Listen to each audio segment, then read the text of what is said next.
Progressivism and Imperialism. There's no segue there. So if you have watched or listened to the Gilded Age lecture, what I talk about in there is how America industrialized really rapidly during the latter part of the 1800s with very little thought given to the negative consequences of industrialization. And we talk some about conditions in the tenements, in the ghettos, in the cities that are growing rapidly. And we talk about conditions in the factories and the meatpacking plants and the canneries. And it's all unregulated. There are no government regulations for safety, sanitation, and the like. And there's also no government guarantees of a minimum wage or a 40-hour work week or anything like that. And so we saw in the end of the Gilded Age lecture how workers will come together and form unions to try to address those things. But that came in that lecture with the caveat that the major unions of the day, one of them is really restrictive and discriminatory. The other one is viewed as radical and dangerous, even though the vast majority of their ideas are not really all that radical. And typically when they do exercise the one big tool they have, that is a strike, companies would lash out with mercenary forces that violently broke up those strikes, and they would just hire people to replace those workers. And those kind of actions are even government sanctioned in a few cases. So what we'll look at today first is an effort by more middle-class individuals kind of reaching down to help elevate workers in their working and living conditions. We call these people progressives. And oftentimes this period, sort of toward the tail end of the Gilded Age and into the early 20th century, the 1900s and 1910s, sometimes called the Progressive Era.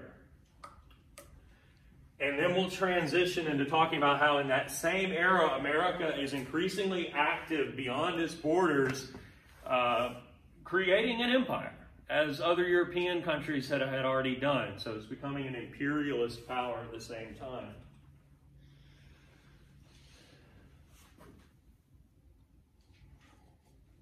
But this progressive era, you might say, is an era of reform. The progressive movement is a reform movement, led by, as I said earlier, middle-class individuals from all walks of life, kind of reaching down to try to better conditions, living and working conditions for working-class people. A more middle-class movement, reform-oriented, aimed at better living and working conditions for working-class people. And as we're going to see, progressives, as I said, could come from all different walks of life. We'll see a couple here in a minute. One is a novelist and a political activist. Another is a photographer, photojournalist. Jane Addams is what you might call like a social worker. There are progressive politicians, a few. Even you might characterize President Teddy Roosevelt as a progressive. There are politicians at all levels, some business people, scientists, historians, and other academics. What unites them, other than their sort of middle or upper class status, is how they aim to reform the system and achieve better living and working conditions for poor people. And that's through government action. So establishing some kind of government regulations that would tend to improve living and working conditions for poor people. So a diverse group of people with generally the same goal and generally speaking the same kind of idea about how to achieve that goal. Does that make sense? Yeah. Good. So with that said, we'll look at a couple of different kinds of progressives. Muckrakers would be like a subset of progressives, a particular type of progressives. And the term is actually coined, I mentioned Teddy Roosevelt, by President, in a derogatory sort of way, but also understanding that they want the same things that he wants. What he meant is, you people are just out there, instead of celebrating the positive, you're raking up all the muck, as if you're in the street, raking up all the trash and leaves and dirt and mud for people to see. breaking it out in the open for people to see. And they embrace this term, though, because they would say, yes, that's what we're doing, because most middle and upper class people don't see how poor people live and how they work. Because they don't live in those neighborhoods, they don't work in those factories, so they don't know. Especially in the days before mass media. So yes, we want to make that available to them. We want to put that in their face, so to speak, so that they'll support our efforts to get government to do something about it. So they embrace this term muckraker. One example would be Jacob Riis.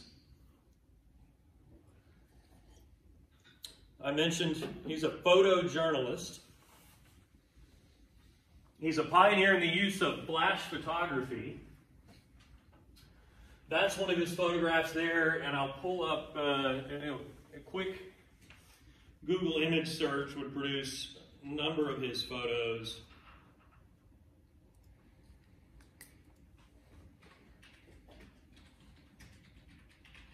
What Riis does is go into the tenements of New York City.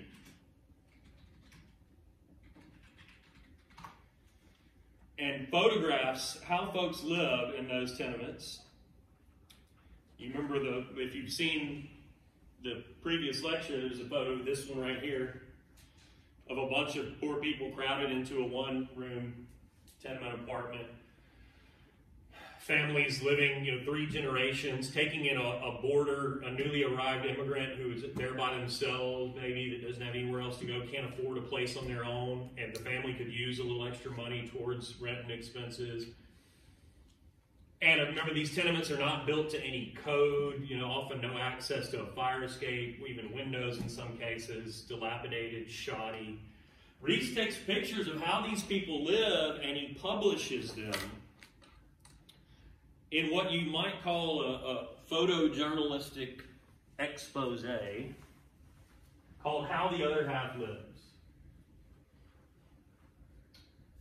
With the intention that wealthier people would buy this, see these photos, read the annotations, and understand, oh wow, this is how poor working class people live in New York City, and by extension Chicago and Cincinnati and cities all over the country. And it would then perhaps support, some kind of better housing for these people, or better wages, or who knows what. Any kind of progressive reform cause. Upton Sinclair is a novelist and also a socialist. And most people in their differing stripes of socialism, as I spoke to in the previous lecture, but most socialists would be inherently critical of capitalism and would argue that capitalism naturally oppresses the working class. And you all had to read The Jungle? Just one. Excerpts of it, at least, are often assigned. So it's a novel, but it's a novel for which Sinclair did some sort of on-the-job training or research, you might say. He goes to work, actually in real life, in a meatpacking plant in Chicago for a while, to sort of experience what that was like so he could authoritatively write about a character, Jurgis, who worked at a meatpacking plant, in his novel. The intention of this novel was to be a critique of capitalism. It's like a political act on Sinclair's part, but he would later lament that he had intended to sort of hit Americans in the heart, that is, show them, what's wrong with the fundamental flaws of capitalism. He said, I hit them in the stomach instead, because all anybody wanted to talk about was the absolutely horrifying and disgusting details of what the meatpacking plant was like. Didn't he write about a guy that fell into? Yeah. Yes, okay. he did. Yeah. So it sort of builds up to that most horrifying of things. He talks about people would lose limbs all the time, and get, if you got even a minor cut, get infected because it's so dirty in there and might get really, really sick.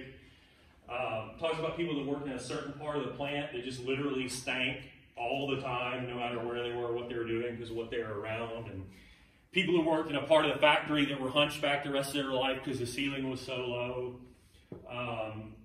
Talk about anybody that got sick or hurt was just fired or kicked aside by the company that didn't care about taking care of them. And then finally, He tells the story of a guy who worked in a part of the factory where they would take the sort of throwaway parts and the fat from all the animals and render them into like cooking fat, like Crisco, right? That you would use for, sauteing something or frying something. And he said there were no rails or anything along these planks that walked between where the vats were. And he said one day, so-and-so, we'll call him John, I don't remember, John went missing and didn't show up for work the next day. And it wasn't until at the end of that day that they realized that he had fallen into one of the tanks and himself been rendered down into fat.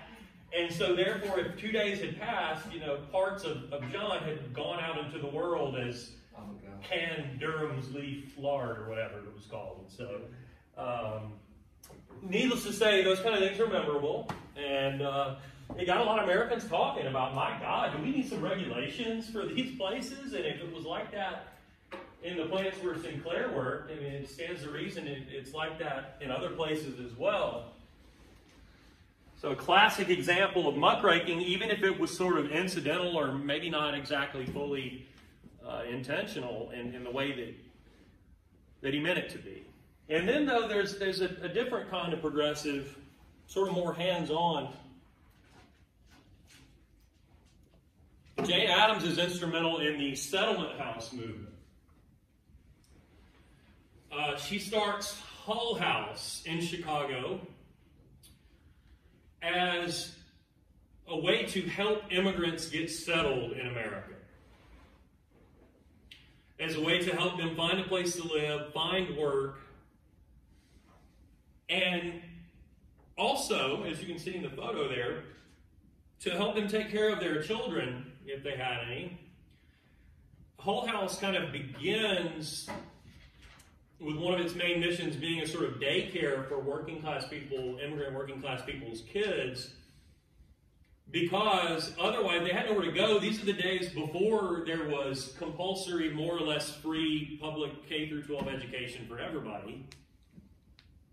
And so if these people come to America and end up in Chicago or wherever, and both parents are working all day, one of two things is what the kids are going to be doing. One, they're going to be loosed out on the streets doing God knows what, unsupervised and not getting an education.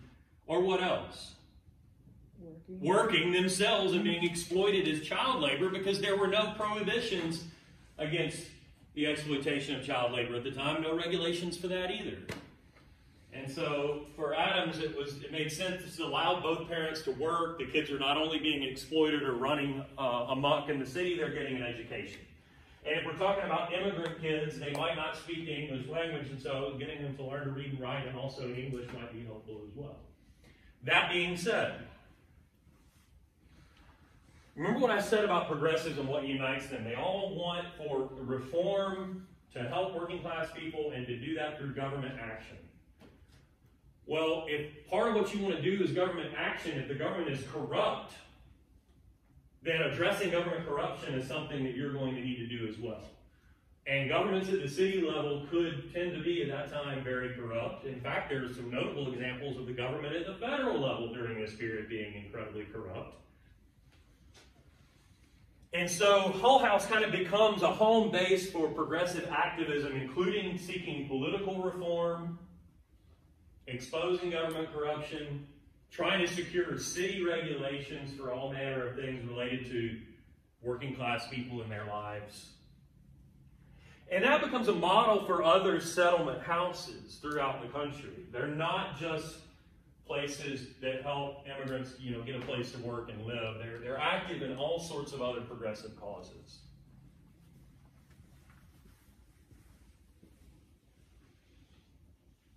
Speaking of which, Jane Addams is also an activist in terms of continuing to seek a constitutional amendment guaranteeing women's suffrage, which, as you know, we just passed the 100th anniversary of the ratification of the 19th Amendment, 1919, 1920, and so you know that if we're talking about into the 1910s, that fight was ongoing.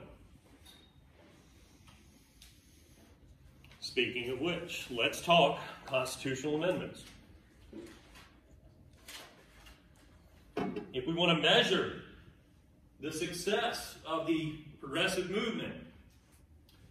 If you're talking about a movement that is in part political, then there can be no greater success probably than securing amendments to the United States Constitution. And in one way or another, you could consider these four to be progressive. So I made you learn the Reconstruction Amendments already. 13, 14, 15. We're going to carry that forward with four more. I just told you about the 19th Amendment. That is the Women's Suffrage Amendment, guaranteeing women the right to vote in 1919, ratified in 1920. Does anybody know what any of the other three are? One of them, I guarantee you know, even if you don't know specifically which one it is. And another one, I guarantee that you are, well, I won't guarantee, probably many of you are regularly impacted by it. Certainly I am, although I don't make a lot of money, so. Any guesses? One of them has been repealed. Oh, prohibition. 18th Amendment prohibited the manufacture and sale of alcohol. Within progressivism, there's a subset movement known as the temperance movement. People in the temperance movement were convinced that what was wrong in cities in America and throughout the country, the root evil was alcohol and people getting drunk and becoming alcoholics, and this was really the big problem. Despite the existence, even then, of scientific evidence to the contrary, despite studies that showed that, taverns and bars in the cities were not these dens of iniquity and sin that people thought they were, that they were places like in the Revolutionary era of social and political interaction, of networking to get jobs or work, of discussing politics, places where in some cities the breweries of the city provided free lunches to working people just to get their feet in the door and so on. In any case, the temperance movement succeeds in getting the 18th Amendment ratified, only for it later in the 1930s to be repealed when the government realizes not only did they lack the ability to enforce it, and speakeasies pop up all over the place, legal bars that continue to sell alcohol. People have cocktail parties in their homes knowing the federal government can't do anything about that. And who, of course, in the absence of the legal production and sale of alcohol, steps in to illegally produce and sell alcohol? You ever heard of Al Capone, Lucky Luciano, any of these people? The mafia, organized crime. Similar today where you have cartels that run marijuana and other drugs. People want it, somebody's going to find a way to get it to them if there's money to be made. And so the government later repeals the 18th Amendment. What about 16 and 17? Every time you get a paycheck, you're impacted by 16, which establishes the right of the federal government to tax your income. Federal income tax. How is this a progressive amendment? Well, what our income tax structure is progressive by definition. The progressive income tax establishes tax brackets, and if you're in the lowest bracket, you might not have to pay any income tax if you're very poor.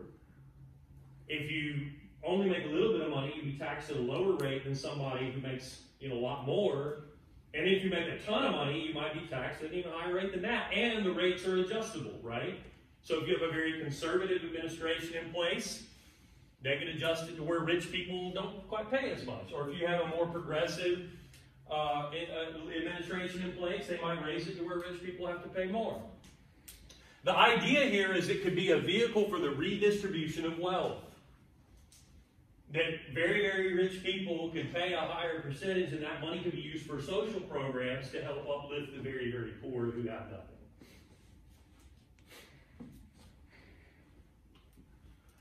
The 17th Amendment establishes the direct election of United States senators. Per our Constitution, prior to this amendment, do you know how senators became senators? They were appointed by state legislatures.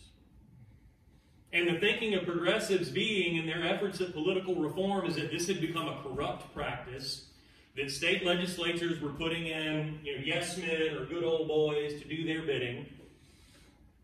and that it would be closer to the spirit of, say, James Madison and the framers to put the ability to elect senators directly in the hands of voters. And so every 6 years, we get to vote for one of 2 senators to represent the state of Georgia. Or occasionally, if there's a special election, 2 at the same time, as was the case last year. That all make sense? So more generally speaking, I think progressives would consider it a success that they at least got the government at the federal level and below moving towards some kind of limited embrace of government regulation. Because during the Gilded Age, the mindset of those in power was that of a laissez-faire approach. Laissez-faire is a French phrase that means let them do. Let them be, let them alone, or you might sometimes say, translated as a sort of government should take a hands-off approach to business and to the economy. The rationale being the economy grows better and corporations or businesses do better when they're left alone and unregulated, unburdened to do what they do, which is to generate wealth, make capital, use it to make more to the benefit of everyone, pay higher wages and salaries and so on. Critics, though, can look back at the Gilded Age and say, yeah, but look at the 2 massive economic depressions that we endured in the 1870s and the 1890s. They would also say, look at what the muckrakers are showing us. Look at the work that the settlement house people are doing, and it doesn't seem like everything is going fine minus any regulations. And so there is, during the Progressive era, a backing away from laissez-faire. What's interesting, I want to point this out, that the pendulum in the next couple weeks in that regard is going to swing back and forth. So we're going to go from Gilded Age, laissez-faire, to Progressive era, more government regulations, to World War I, way more regulations, because a total war like that requires a total commitment of government and businesses working together. But then in the 1920s, a move back towards laissez-faire, hands-off. But then what happens beginning in 1929? Soon. But before that, Great Depression. And then World War II, which lifts us out of that Great Depression. So to that point, you have 2 events then that bring about major government efforts through necessity of the Depression and the next war to establish regulations. So just keep that in mind moving forward, so that if I ask you on quiz or an exam, during this era, was the government more laissez-faire or was it more committed to regulations? There is congressional action during this time too, beyond just the constitutional amendments. Congress passes a meat inspection bill, as you can see, which the New York Times directly correlates to the publication of The Jungle. Allows government regulators to go and inspect these meat packing plants and the like for sort of minimum standards of safety and sanitation. Which, by the way, Roosevelt actually thought that Sinclair was full of shit, and it wasn't really like that until they sent government representatives into these meat packing plants with warning. I mean, it's like they could have tried to, and imagine they did, to hide just how bad it was, but those visits seemed to prove precisely what Sinclair had written about. And so Congress passes that. Congress also passes a Pure Food and Drug Act. So this is before there was an FDA. This is before there was OSHA. So with no OSHA, there's nobody to regulate workplace conditions. And with no FDA, there's nothing to regulate or hold companies accountable. Do you remember the other things Sinclair wrote about that company was doing in terms of their products? He said they would sell what they called potted chicken. They must have had like a magic process for it, because he said, I ain't never seen no chicken go in there. That it was like the butthole of veal and other leftover products that they just dyed white and claimed it was chicken. And then he said that they sell canned meat as sort of grade A, grade B, grade C, and he said it all came from the same hopper. And there's nobody to stop a company from just outright lying about the products that they're selling, right? And so the Pure Food and Drug Act would hold them accountable for sort of truth in advertising and well, what kind of products, food products, that they claim to be selling. And Pure Food and Drug Act, there was also the proverbial snake oil salesman back then. That is somebody who could go around hawking all kind of quote-unquote medicines that did, whatever they claimed they did, that had no basis in fact or medical reality at all. One of my favorite advertisements from this period is for a soap that they called reducing soap that would like reduce your fat. If you just use this soap, like you would slim up, right? Would that were a real thing. I'd be first in line. There's state and local action too, in terms of especially establishing sort of building codes, minimal standards of safety for the tenements, and for regulating things like I don't know if you've watched the lecture yet or not, but I talked in it about an episode known as the Triangle Shirtwaist Fire, where a company got tired of the ladies working in this factory where they were supposed to be nonstop working on sewing machines all day, taking breaks and going to have smoke break. And so they literally locked them in the room. And a fire broke out, and they had nowhere to go but either get burned alive or jump out the window, which was high enough that they died when they did that. And it's this incredibly tragic event that horrified a lot of people, and rightly so. So that's something that a city could come in with a regulation or a code that says you can't lock your workers in the room, without access to a fire escape or something like that. And then monopoly busting, I also mentioned in the last lecture. We talked about Standard Oil and how that company is among those that monopolize an industry or control like 80 or 90% of the oil industry, in that case in America. And how when you have no competition like that, that's bad for consumers because that company can charge whatever the hell they want, especially if it's a resource everyone needs. And in the case of Standard Oil, it allows the guy who runs that company, Rockefeller, to engage in all kind of corrupt business practices too, because other companies depend on their business, and he can like strong arm the railroad companies, for example, to help run other companies out of business.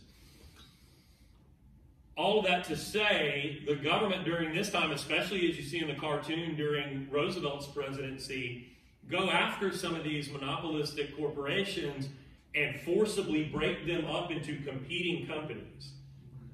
And I mention that in the case of Standard Oil because it's such a monster that if I rattle off the companies that are created when it's broken up, you'd recognize several of them like Exxon, Mobil, Conoco, Sonoco, Chevron.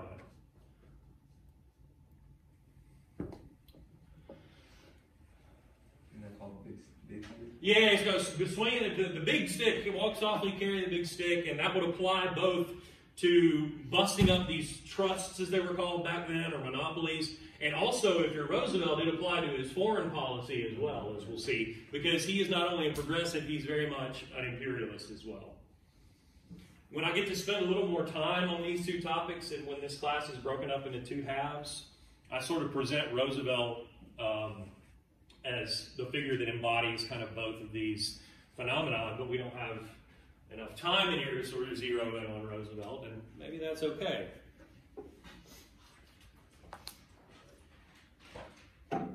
But he was committed to the idea of an imperialist America. If you look at that word imperialism and then the word right below it, and you can see if in imperialism you flip-flop the E and the I, the first ones, you see the roots of that word, empire. So imperialism on a very basic level just means empire building. And the first nations to become imperialist nations are the ones of Western Europe that we've already talked about in here from the colonial period that were the mother countries of the mercantilist area. Many of the same. Britain, France, Portugal, the Netherlands, and the Dutch. Some new ones, Germany among them. Some on the other side of the globe, Japan, notably in East Asia, will become something of an imperialist power. And then, of course, the United States, which is a little bit late to the game, but gets in the game nonetheless. Now, if we're talking about, though, at its core, a phenomenon associated with the nations of Western Europe, going about the world and building a global empire, that's not anything new. This is what they were doing during the age of exploration, conquest, and colonization. What has changed about all of the countries that I just listed, especially as they compare with the other countries of the world, by this point, the late 1800s, early 1900s? They've industrialized. They are now the industrialized nations of the world. Those nations that have benefited from the Industrial Revolution. And so that makes this something new. In fact, industrialization drives imperialism in two crucial ways.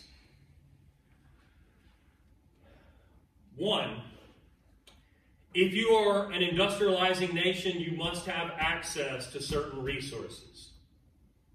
If you watched that last lecture, you know industrialization began in England because it was blessed with certain key mineral resources.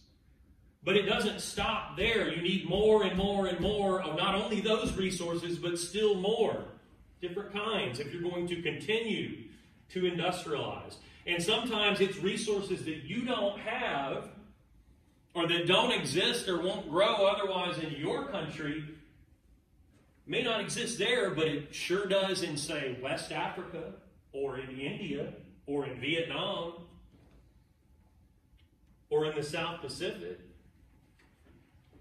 And here's the connection. Industrialization also drives imperialism in that if you are an industrializing or industrialized nation, you have the military technology and the transportation technology to go and take those resources from other people by force. So industrialization means you must have access to resources, but it also means you have the ability to go and take them by force. Now, what kind of resources are we talking about? If we talk about the very beginnings of industrialization, those of you that watched the lecture, what do you need? Coal, iron ore, absolutely. And those are instrumental in birth of the steam engine, the railroad, and of course, manufacture of steel. Oil is a resource that America has early on. But you might need access to more of those resources. But there's also more resources beyond that. If we're getting into the 1920s and we're talking about building automobiles, which are at the heart of our industrialized world even still today, you need steel, obviously, for the frame, right? You obviously need motor oil and gasoline to run the engine, yes. What else? Rubber for the tires. That right there is a rubber tree plantation.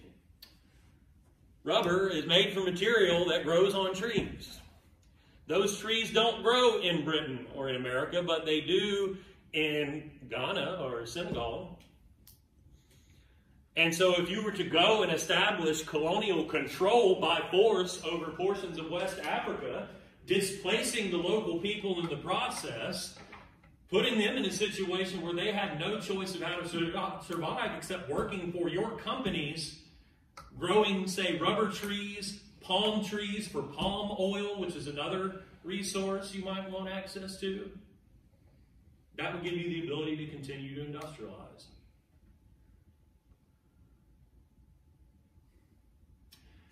The French are able to establish colonial control over Southeast Asia, where Vietnam is, where another kind of tree grows there that gives you a kind of latex that scientists figure out that you could use to coat a telegraph wire such that you could run it underneath the ocean. And they make big-time money by colonizing Vietnam and growing that kind of latex. And also access to the abundance of rice that grows in that region as well. Sometimes it's food resources. So it's not always access necessarily to industrial resources. Speaking of which, the Dutch and the British, in succession, colonized southern Africa, what becomes eventually the nation-state of South Africa and the nation-state of Zimbabwe, where they find resources of a different kind. If we're talking about Dutch companies like De Beers, would this ring a bell to you? And would you know perhaps what kind of resources they find there? West Africa too, to an extent, diamonds. So sometimes it's precious resources like that maybe you get access to. But you also, again, have the technology to go and take them by force. Think about a fundamental difference from the age of exploration and colonization and mercantilism and now. So in the former case, we're talking about countries sailing about the world and establishing colonies, or in the case of the Portuguese, some ports along the West African coast. But they're not sailing anymore, are they? What are they doing? They're not sailing ships. Steamships, right? Steam engine. You've now got steel-built steamship or steam engine-powered ships that can go farther and faster and more reliably anywhere in the world than ever before. And take, for example, the case of West Africa. The Portuguese never sailed up the Niger or the Congo rivers. Well, you couldn't do that, but you damn sure can take a sailing vessel up there, especially if it's heavily armed.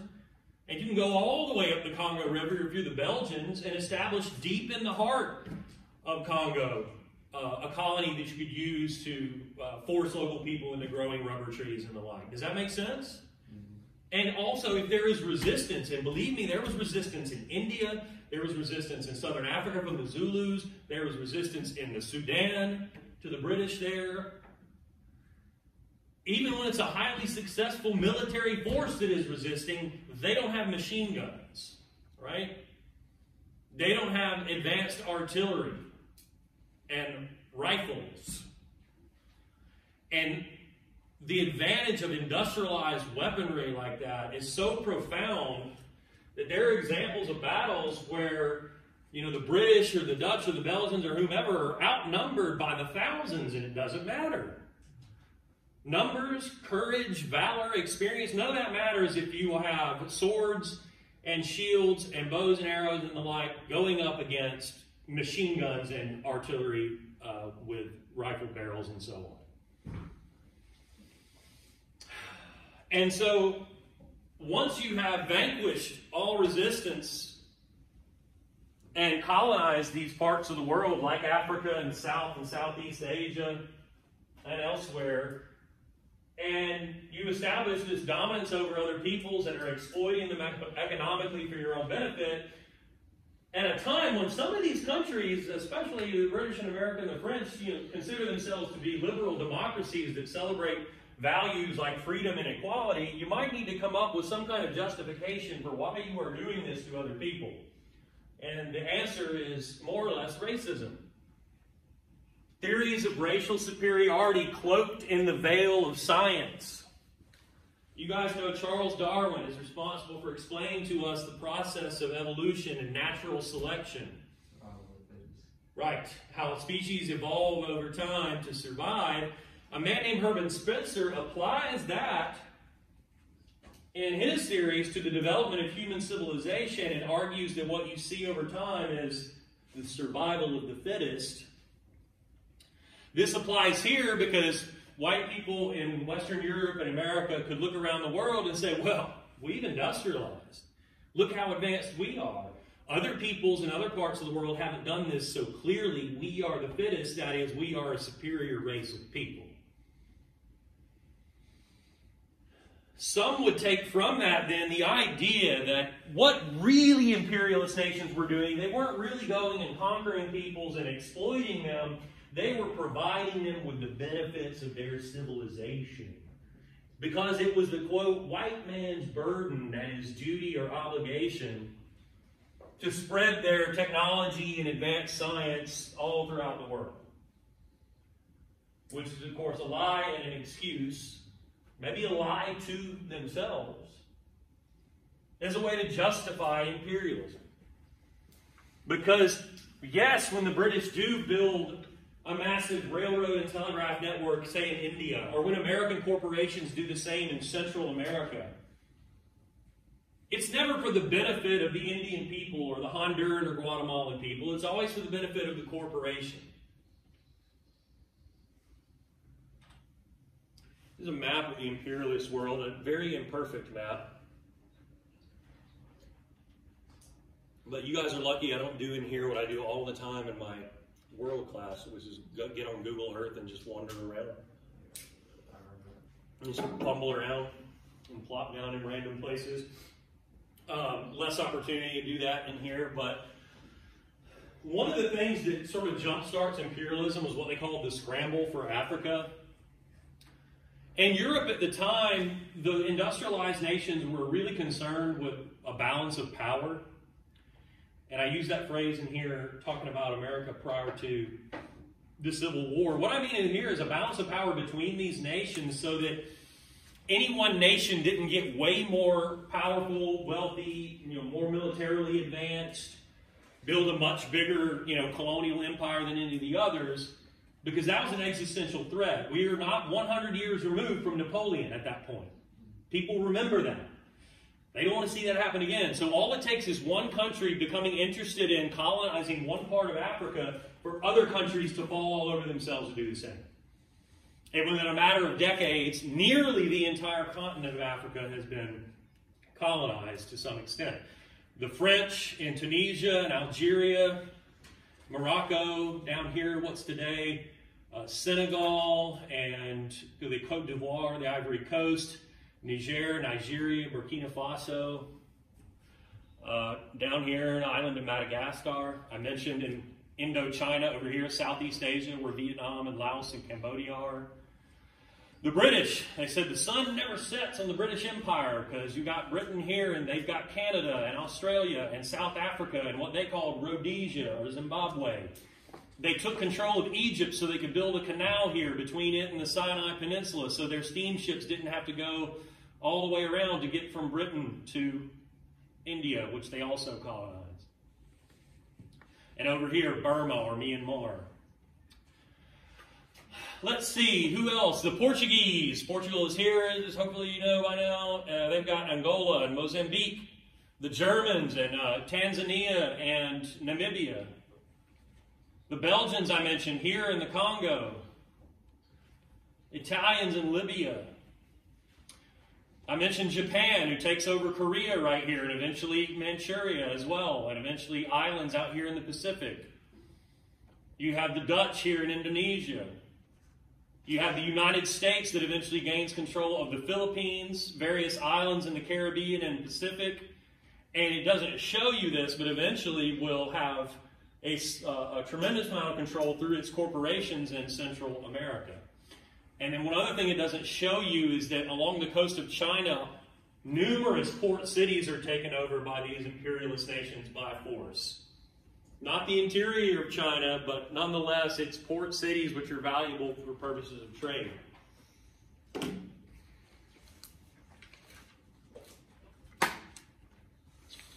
So I mentioned America's a little bit late to the game. For most of these imperialist nations, they were well involved by the 1870s, 80s, certainly 90s. America, of course, in the 1860s and the 70s is recovering from Civil War. And remember, after the war is over, that the attention of certainly the Republican Party, the American military, the federal government, it turns west to places like the Dakotas and eventually down into Arizona, because gold and silver are discovered out there in land that has been, for hundreds of years, Indian lands for the Sioux and the Navajo and the Apache. And so the U.S. Army goes and, by force, it fights wars against these Native American groups and forces them off their land onto plantations, one by one by one, so you can get access to those wealthy resources, and if the land is arable, to expand the population of America, fulfill America's manifest destiny, and so on.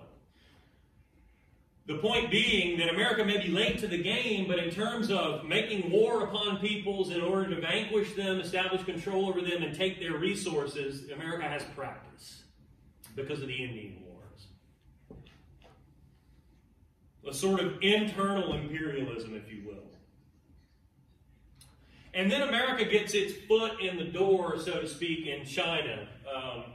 America is among a number of nations of the industrialized Western world, Christian nations that had missionaries go to China during this period to try to spread the Christian faith, convert the Chinese to Christianity.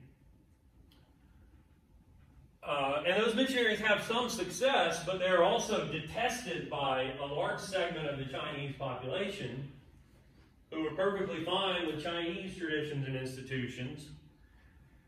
And eventually there is a violent movement to attempt to dispel Christian missionaries from China, the so-called Boxer Rebellion.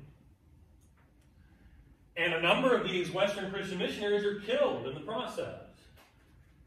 But here's the key thing. If you're in my world class, you know this, that at that time, the dynasty ruling over China was very weak and in a feeble state. And also China had not industrialized for a number of reasons that we don't have time to get into. But it was so weak, the dynastic government at the time, that it is powerless to do anything about it when the Western nations of the world send their own military forces into China to put this rebellion down, with the excuse that you know, our citizens over there, our missionaries, have been killed. And this allows them then to force the Chinese into signing a series of what are known as the unequal treaties, granting these nations exclusive trading rights in certain port cities. And eventually to basically those port cities along the coast becoming little outposts of these nations that they more or less run at their leisure or will. Little pieces of the pie, if you will. Treaty ports. Which the U.S. will eventually get one as well.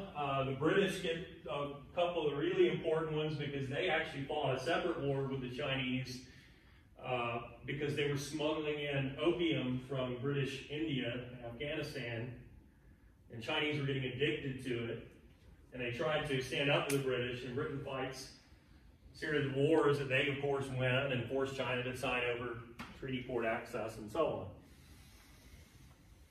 So the United States has its foot in the door in China here. And so you're going to have steamships making their way across the vast Pacific Ocean. There is much attention given then to where might there be islands that the U.S. could establish Navy bases that could serve as refueling stations, coaling stations for steamships. So the U.S. becomes interested in the chain of islands known as Hawaii, the Hawaiian Islands in the South Pacific, where there is a queen pictured there that rules over a people there that are initially somewhat welcoming to and friendly with American corporate and government interests that approach the Hawaiian Islands to build a coaling station there. And companies establish here, and I'm thinking specifically about the Standard Fruit Company, establishes relations with Queen Liliuokalani and says, hey, we'll dredge ports for you and build railroads and telegraph lines and radio towers and, you know, white man's burden and all the like. We'll help you industrialize. Just let us buy some land from you. You know, if there are people living on that land, that's okay. They can work for us. We're going to grow a bunch of sugar cane here. You live in a climate that's appropriate for that. Your people can do that work and earn a wage. Two, around this time, American business people realized that with steamships, you could get food products from point A to point B fast enough that things that previously would have long since rotted by the time you got them to an American grocer or family breakfast or dinner table, you now could get from cultivation to point of sale when they were perfectly good to eat. And some of these might be very exotic and exciting and nutritious foods like bananas or pineapples. So Standard Fruit starts growing pineapples in Hawaii and gobbling up and taking up more and more and more and more of the land, to where Queen Liliuokalani is worried that this is a threat to the very integrity of her kingdom. And she attempts to put the brakes on that, or to try to think about expelling them, at which point they use mercenary forces with the backing of the U.S. military to overthrow her and proclaim Hawaii to be a republic. In which republic they establish a certain level of property ownership to denote who is a citizen who gets to vote, at a point when most of the Hawaiians had been displaced by the company and didn't own any land. And so they essentially establish Hawaii as a white man's republic, and then set about petitioning the United States government to get Hawaii added as a territory. And later becomes a state. Now, what would be Standard Fruit and Sanford Dole, who runs that company, what would be their interest in becoming a territory and then a state? Why not just have your own republic? Because if you're a state, selling and trading or shipping your pineapples and whatnot from Hawaii to California is no different than California, Arizona, or Alabama to Georgia. No taxes, no tariffs. Of course, Standard Fruit today is now known simply as Dole. Right? Map of the treaty ports, running low on time, so I won't linger there. Now, Central America, between Mexico and South America. Guatemala, Honduras, El Salvador, Nicaragua, Costa Rica. The same process happens there as it happened in Hawaii, more or less, with the exception that these are not monarchies. They become, in a sense, dictatorships, but that don't really have sovereignty. And I'll explain what that means. The Standard Fruit is involved here, Dole, but the big player is what was known as the United Fruit Company, American corporation. They start gobbling up land in Guatemala, Honduras, under the same pretext that we're going to help you industrialize, but it displaces people who are left with no choice but to work for the company. United becomes the largest employer in all of Central America. And it exploits these workers, pays them miserable wages and abysmal conditions, with no hope of any other prospect of survival. And begins strong-arming the government for more and more and more land. And if governments resisted that, United Fruit Company also had a mercenary army that it could use to overthrow governments, which it did. So what you get into the 20th century is a scenario where in these countries, the corporation, the American Fruit Company, is more powerful than the government. In essence, these are supposedly independent nations or republics that are actually run by American corporations. They are what was called banana republics. Bananas being among the most widely grown and valuable products on this land, but also things like coffee.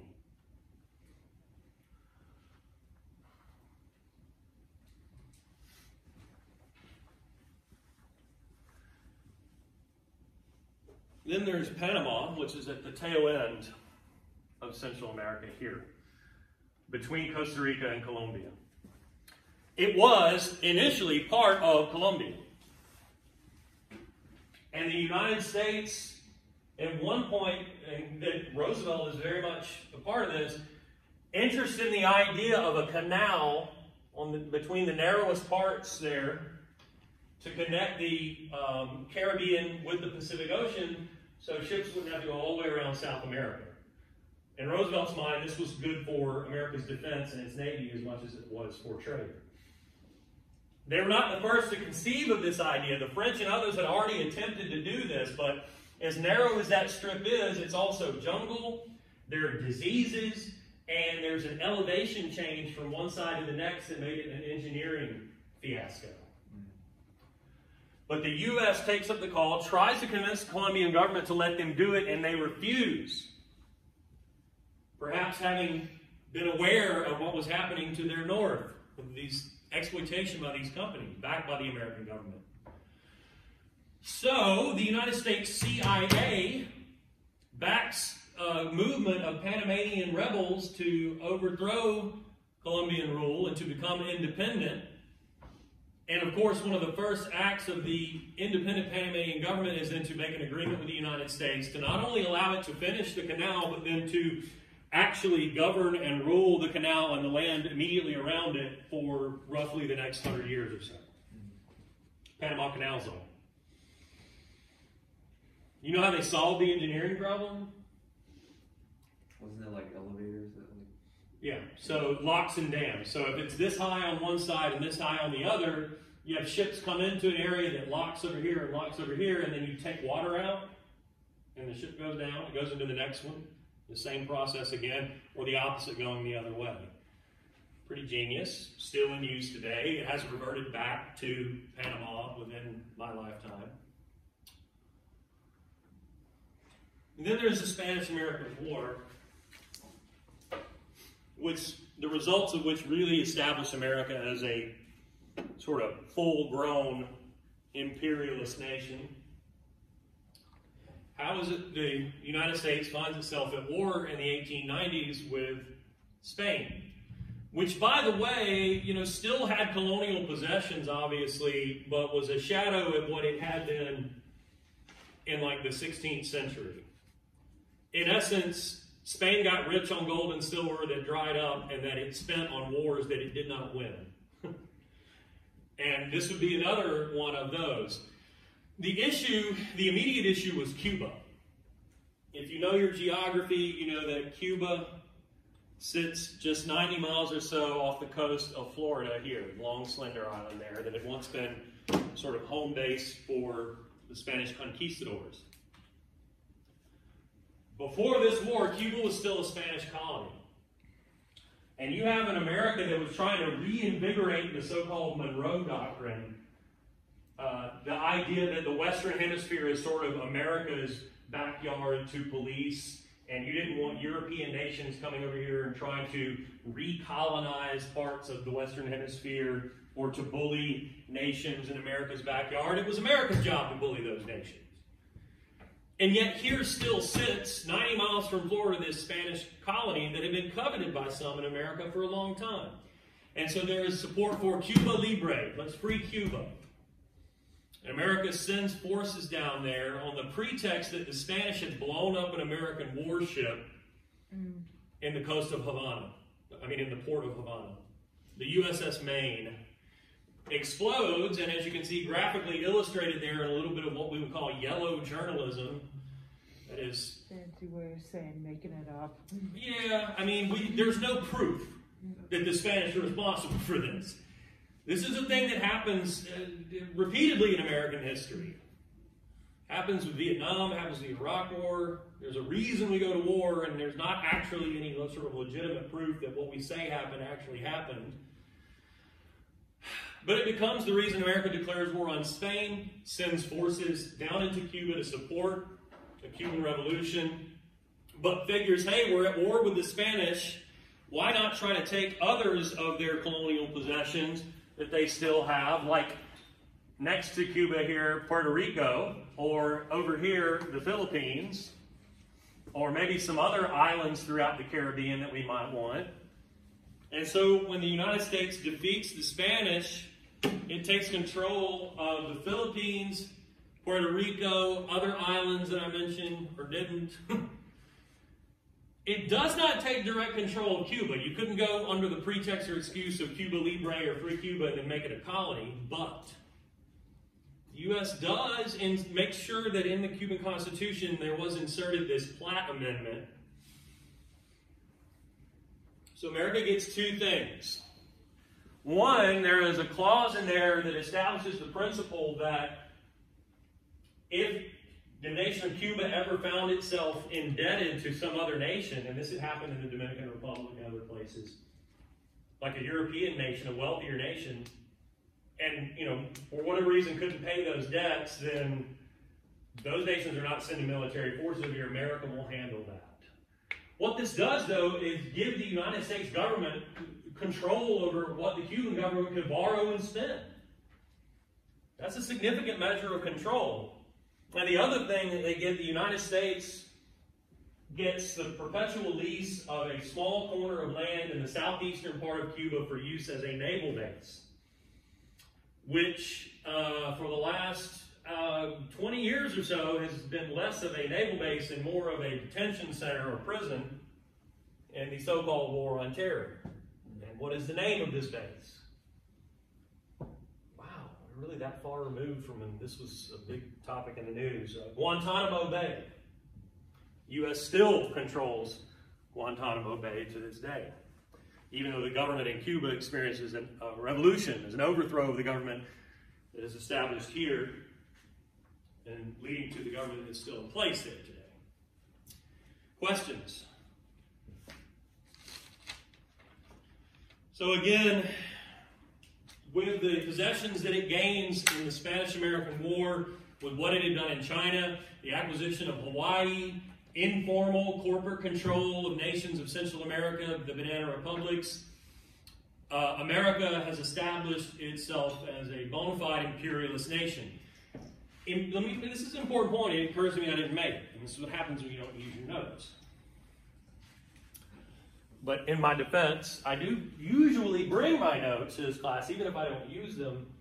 But it only lately occurred to me that it was this time last year, right as the pandemic was setting in, and I took my last trip to the symphony and foolishly left my bag in the front seat of my car. When you do that in Atlanta, you might as well put a sign on your vehicle that says, "Please bust my window and take this bag." And my notes were in there. So like the notes from this in the last lecture and like the next one are gone because they were in that bag and I never printed them out again. Fun story. Anyway, the point is this. Like mercantilism, imperialism is a great competition between these industrialized nations. Great competition is imperialism. And what did we see with mercantilism? When you have great competitions among nations, what does that lead to? Great wars. Remember, in that case, it was the 7 Years' War, right?